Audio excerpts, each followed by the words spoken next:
podcast de l'article de Gabriel Bannon publié sur l'odigi.ma. L'auteur a intitulé son article « Le doux commerce, une mort programmée ».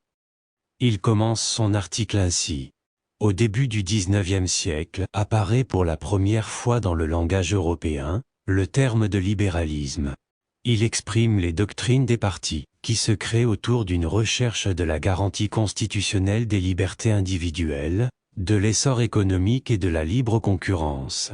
Le grand leitmotiv du moment est d'assurer le bien-être de tous. Dans le sillage de Montesquieu, Albert Hirschman, économiste allemand puis américain, dans son livre Les passions et les intérêts, nous parle du modèle normatif du doux commerce. Il y développe qu'au XVIIe et XVIIIe siècle, la reconnaissance de la capacité du commerce à réguler les passions violentes, notamment politiques, à favoriser des comportements orientés par le gain et a donc aidé au développement du capitalisme dans l'Europe des Lumières. L'auteur poursuit son article ainsi. Le doux commerce, décrit par Montesquieu, n'a rien d'une doctrine.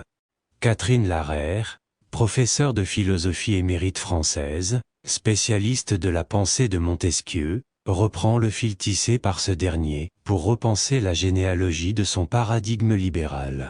Il n'y a pas de volonté, chez Montesquieu, de chercher à proposer des lois universelles, mais à comprendre des logiques locales, ces règles spécifiques.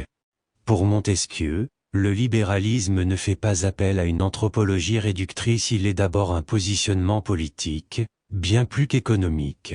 Le doux commerce par les relations commerciales entre des pays, crée des liens d'interdépendance entre ces derniers, et ces liens incitent les gouvernements à éviter les conflits armés. Mais depuis Montesquieu, nos temps modernes ont bouleversé les paradigmes qui régissent nos économies contemporaines, en entrant, de gré ou de force, dans l'ère du tout numérique. Au siècle des Lumières, Montesquieu a été le premier à établir un lien entre douceur et commerce. Il a observé les logiques, les règles, les attitudes et les conséquences de ce qui sera qualifié beaucoup plus tard de doux commerce, par l'économiste américain Albert Hirschman, notamment dans son essai Rival View of Market Society, paru en 1992. L'auteur précise que, pour Montesquieu, il était clair que civilisation et commerce allaient de pair, tout comme le commerce et la communication. Les notions émises par Montesquieu demeurent fort pertinentes. Oui, le commerce est pacificateur, il permet et même impose l'ouverture au dialogue, aux relations, aux accords en tout genre entre les peuples. Le philosophe a d'ailleurs écrit « L'histoire du commerce et celle de la communication des peuples ». Montesquieu a également mis en évidence que le commerce se définit à l'origine dans son sens étymologique premier, qui fait référence à une attitude, à une posture de curiosité et d'ouverture envers l'autre. Bossuet évoquait quant à lui le comportement des êtres de bon commerce. Des individus motivés par l'échange et par le lien, une forme d'amabilité, d'humanisme. Montesquieu insiste sur l'effet naturel du commerce, qui est de porter la paix. Si, à l'origine, le métier de commerçant consistait à échanger les produits de son savoir-faire et à le proposer sous la forme d'un négoce agréable, force est de constater que l'organisation et les structures du commerce moderne ont rapidement vu apparaître les grands groupes, qui font fi des échanges individuels. L'auteur ajoute ainsi. Ces acteurs de poids ont tissé avec d'autres gros acteurs, industriels, producteurs ou fabricants, des liens privilégiés et affairistes. Les grandes chaînes de distribution ont dès lors contrôlé les marchés sur deux axes principaux, le choix, le volume et le prix. La qualité et la relation client sont ainsi passés au second plan, ces rôles relevant dès lors du marketing. Depuis l'ode au doux commerce, les époques et les générations ont changé. Des modèles impersonnels permettent à chacun de choisir et de commander de chez soi les articles de son choix, forçant ainsi les acteurs économiques à revoir la donne, toute la donne.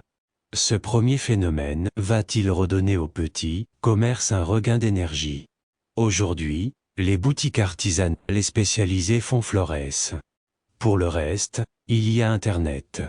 Un dialogue inédit s'instaure, de multiples plateformes comprenant qu'il s'agit d'une variable indispensable de l'équation commerciale.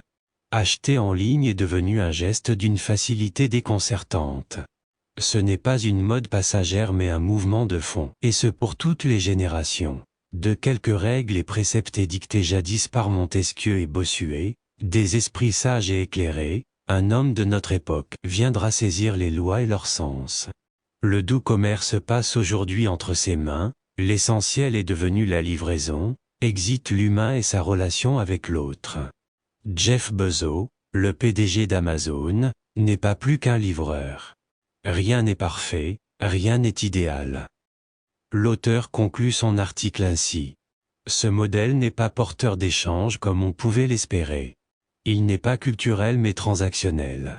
À terme, avec le concours de ces nouveaux industriels, que sont les géants du web, il risque même de nous acheminer vers le nivellement et la dépersonnalisation de notre propre culture.